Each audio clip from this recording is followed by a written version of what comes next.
Hello friends, स्वागत है आप सबका आपके अपने यूट्यूब चैनल स्मार्ट स्टडी 2.0 में। आज के इस वीडियो में हम हिंदी के टॉप 20 क्वेश्चंस देखेंगे। इस वीडियो में मैंने उन्हीं क्वेश्चंस को लिया है जो एग्जाम में ज़्यादातर पूछे जाते हैं और ये आपके लिए मॉक टेस्ट है। तो आप लोग वीडियो के लास्ट में बताइएगा कि आपके 20 में से कितने क्वेश्चन सही हुए, कितने मार्क्स आए। तो चलिए फ्रेंड्स, वीडियो को स्टार्ट करते हैं टाइम ना वेस्ट करते हुए। निम्नलिखित में से कौन सा रासो आला खंड के नाम से प्रसिद्ध है? पृथ्वीराज रासो, कुमार रासो, परमाल रासो, विशलदेव रासो। आप लोग को हर क्वेश्चन का आंसर कमेंट बॉक्स में कमेंट करके बताना है। और फ्रेंड्स, पृथ्वीराज रासो के रचनाकार जो है वो चंद्रबरदाई है। कौन है? चंद्रबरदाई है। ये क्वेश्चन एग्जाम में बहुत ज़्यादा पूछा जाता है, तो आप लोग ध्यान रखिएगा। अगर आपसे पूछे कि हिंदी भाषा का प्रथम प्रमाणिक ग्रंथ कौन सा है, तो पृथ्वीराज रासो है। कौन सा है? पृथ्वीराज रासो। कुमार रासो के रचनाकार कौन है? तो दलपति विजय है। कौन है? दलपति विजय। परमार रासो के रचनाकार जगनिक है। कौन? जगनिक। विशलदेव रासो के रचनाकार कौन है? तो नरपति नाल है। नरपति नाल। आपको याद रखना है इन सभी रचना के रचनाकार, क्योंकि एग्जाम में पूछा जाता है। और आला खंड के नाम से जो प्रसिद्ध है वो आपका परमाल रासो प्रसिद्ध है। तो ऑप्शन नंबर 3 जितने भी लोग कह रहे हैं उनका उत्तर बिल्कुल सही है। नेक्स्ट क्वेश्चन है कि कबीर ने समाज सुधार के अंतर्गत किसका उपदेश नहीं दिया? मूर्ति पूजा का विरोध, जाति प्रथा का खंडन, स्त्री पुरुष की समानता, हिंदू मुस्लिम पाखंड का खंडन। तो देखिए, कबीर दास जी ने मूर्ति पूजा का विरोध किया था, बिल्कुल सही है। जाति प्रथा का खंडन किया था, बिल्कुल सही बात है।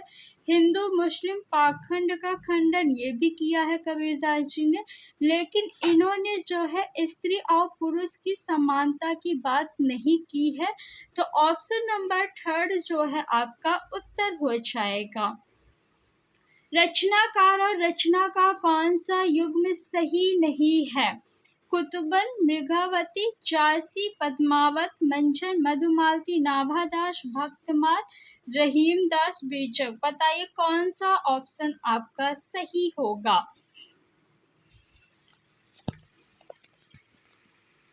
तो देखिए, कुतुबन जो है मृगावती, ये बिल्कुल सही है। मृगावती के रचयिता कौन है? कुतुबन जी है। पद्मावत के रचनाकार जायसी, मधुमालती के रचनाकार मंझन, भक्तमाल के रचनाकार नाभादास। लेकिन बीजक जो है ये किसकी रचना है? कबीर दास जी की है, ना कि रहीमदास जी की। तो इसलिए कौन सा युग्म सही नहीं है? तो ऑप्शन नंबर 5 आपका उत्तर हो जाएगा। नेक्स्ट क्वेश्चन है कि पक्षी पेड़ों पर अपना डैश बनाते हैं। क्या बनाते हैं? नीड़ बनाते हैं, नीम बनाते हैं, नीड़ बनाते हैं या नींद। तो पक्षी जो है वो पेड़ों पे अपना नीड़ बनाते हैं। नीड़ को क्या कहते हैं? यानी घोंसला। तो ऑप्शन नंबर 3 आपका सही है। क्वेश्चन नंबर 5 है, बिनु पद चलई सुनई बिनु काना, करे बिनु करम करई विधि नाना। इस चौपाई में कौन सा अलंकार है आपको बताना है। बिनु पद चले यानी बिना पैर के चल रहे हैं। सुने बिनु काना, बिना कान के सुन रहे हैं। करे बिनु करम करे विधि नाना, बिना करके यानी हाथ के काम कर रहे हैं। कौन सा अलंकार होगा? जहाँ पे बिना कारण के काम होता है वहां पे क्या होता है? विभावना अलंकार। ऑप्शन नंबर 2 आपका सही है। दोहा में कितनी मात्राएं होती हैं? तो दोहा जो है आपका अर्धसमात्रिक छंद है। इसमें कितनी मात्राएं होती है आपको बताना है। 24, 26, 28 या 30।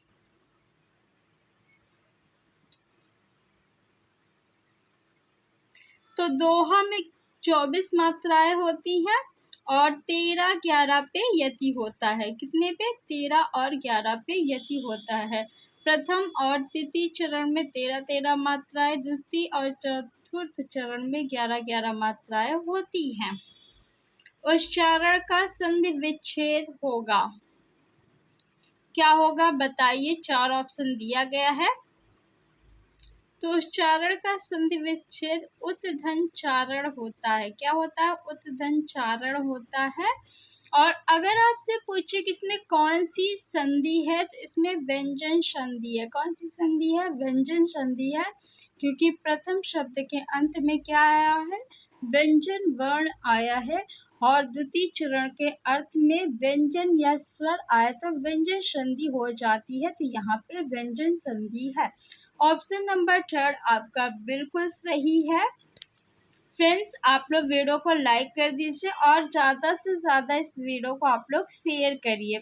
हिंदी वर्णमाला में अन और आहा क्या है? स्वर है, व्यंजन है, अयोग वाह है या संयुक्त व्यंजन है? देखिए, स्वरों की कुल संख्या अगर आपसे पूछे तो कितनी है? 11 है। व्यंजनों की कुल संख्या कितनी है? तो 33 है। अयोग वाह की कुल संख्या कितनी है? 2 है। कितनी है? 2। संयुक्त व्यंजन की कुल संख्या कितनी है? 4 है। कितनी संख्या है संयुक्त व्यंजन की? 4। अन और आहा जो है ये दोनों आपके अयोग वाह है। अयोग वाह मीन्स होता है जो साथ में रहे लेकिन गिने नहीं जाते, उन्हें हम अयोग वाह कहते हैं। जैसे स्वरों की संख्या हम कितना बताते हैं? 11। अगर अन और आहा को हम शामिल कर ले तो स्वरों की कुल संख्या कितनी हो जाएगी? 13। लेकिन इसे हम स्वर में नहीं गिनते हैं, इसीलिए इसे अयोग वाह कहते हैं। निम्नलिखित में से शुद्ध वर्तनी वाला शब्द है। किसकी वर्तनी शुद्ध है बताइए? 4 ऑप्शन दिया गया। हिरण्यकश्यप, श्रृंगार, उज्ज्वल, क्लेश। देखिए, हिरण्यकश्यप जो लिखा हुआ है ये आपका सही नहीं है। हिरण्यकशिपु होता है, ये आपका शुद्ध है। ठीक है। श्रृंगार भी आपका जो है शुद्ध नहीं है, ये इसका शुद्ध रूप होता है और एग्जाम में काफ़ी ज़्यादा पूछा जाता है, तो ध्यान रखिएगा। उज्ज्वल में दोनों जा जो है वो आधा होता है, ये उज्ज्वल है। क्लेश यानी ऑप्शन नंबर 4 जो है वो बिल्कुल सही है। प्र में पूर्ण वर्ण है, कौन सा वर्ण पूरा है? तो पा में जो है आधा पा है और रा जो है आपका ये पूरा है, तो ऑप्शन नंबर 2 आपका सही है। ताजमहल डैश का अद्भुत नमूना है? चित्रकला, शिल्पकला, स्थापत्य कला या मूर्ति कला? बताइए कौन सा ऑप्शन सही होगा? तो ताजमहल जो है वो स्थापत्य कला का अद्भुत नमूना है। ऑप्शन नंबर 3 आपका सही है। तालव्य व्यंजन है, 4 ऑप्शन दिया गया है। का, खा, गा, घा, चा, छा, जा, झा, ता, था, द, धा, टा, ठ, ड, ढ। बताइए कौन सा व्यंजन तालव्य व्यंजन है?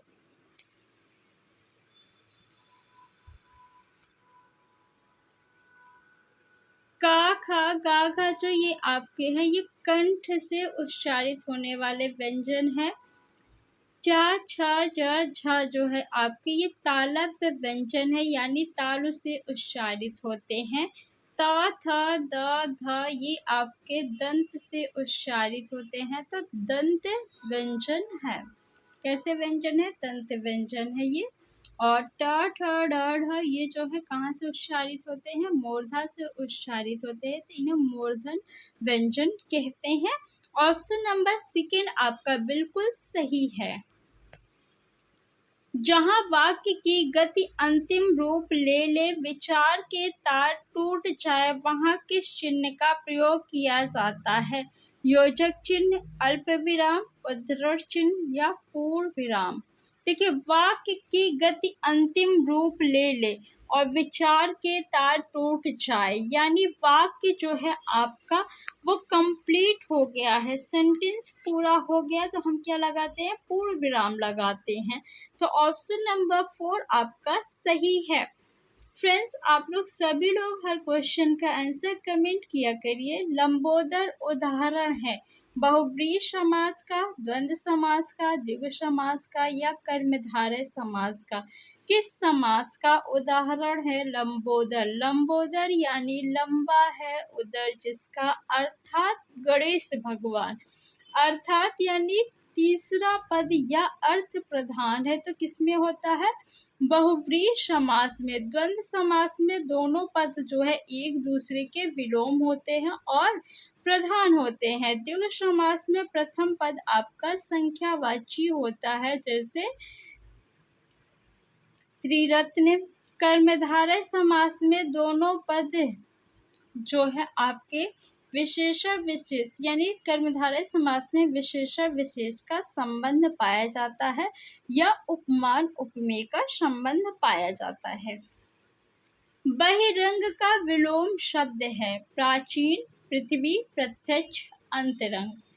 बताइए कौन सा ऑप्शन सही होगा? तो प्राचीन का तो अर्वाचीन हो जाएगा, पृथ्वी का आकाश हो जाएगा, प्रत्यक्ष का परोक्ष हो जाएगा, तो बहिरंग का विलोम क्या हो जाएगा? अंतरंग हो जाएगा। यानी ऑप्शन नंबर आपका 4 जो है वो बिल्कुल राइट है।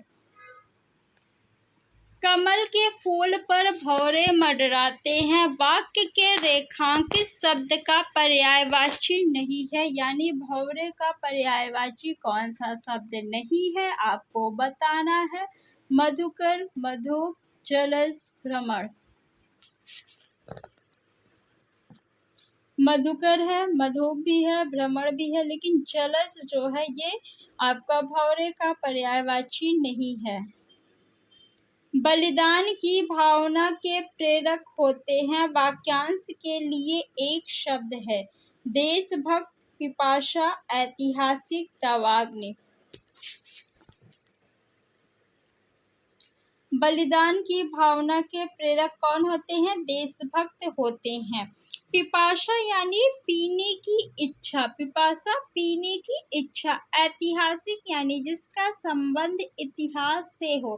दावाग्नि क्या होता है? जंगल में लगने वाली आग को दावाग्नि कहते हैं। समुद्र में लगने वाली आग को क्या कहते हैं? बड़वानल कहते हैं। और पेट में लगने वाली आग को क्या कहते हैं? तो जठराग्नि कहते हैं। पेट में लगने वाली आग को याद रखिएगा आप लोग। जिन ढूंढा तिन पाया गहरे पानी पैठ, लोकोक्ति का अर्थ है परिश्रम का फल गहरे पानी में मिलता है।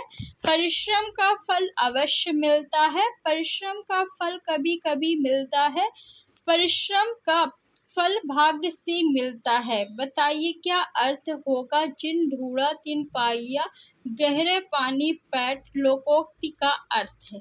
इसका अर्थ है कि परिश्रम का फल अवश्य मिलता है। इस पुस्तक को देखो यह कितनी उपयोगी है। वाक्य में सर्वनाम का प्रकार बताइए कौन सा सर्वनाम है? पुरुषवाचक सर्वनाम, निश्चयवाचक सर्वनाम, अनिश्चयवाचक सर्वनाम या संबंधवाचक सर्वनाम। इस पुस्तक को देखो यानी निश्चित है ना कि इस पुस्तक को देखना है, यह कितनी उपयोगी है, तो आपका निश्चयवाचक सर्वनाम हो जाएगा। सर्वनाम यानी सबका नाम। सर्वनाम कितने प्रकार के होते हैं? 6 प्रकार के होते हैं। अगर आपसे पूछे कि सर्वनाम की संख्या कितनी है, कितने टोटल सर्वनाम है, तो 11 सर्वनाम है। 6 भेद कौन कौन से हैं? पुरुषवाचक सर्वनाम, निश्चयवाचक सर्वनाम, अनिश्चयवाचक सर्वनाम, संबंधवाचक सर्वनाम, प्रश्नवाचक सर्वनाम और एक आपका है निजवाचक सर्वनाम। आज के इस वीडियो का लास्ट क्वेश्चन, छंद शास्त्र के प्रणेता आचार्य माने जाते हैं। कौन माने जाते हैं? पतंजलि, पिंगल, पाणिनि या मनु। तो कौन सा ऑप्शन सही होगा? तो ऑप्शन नंबर सेकंड पिंगल आपका सही होगा।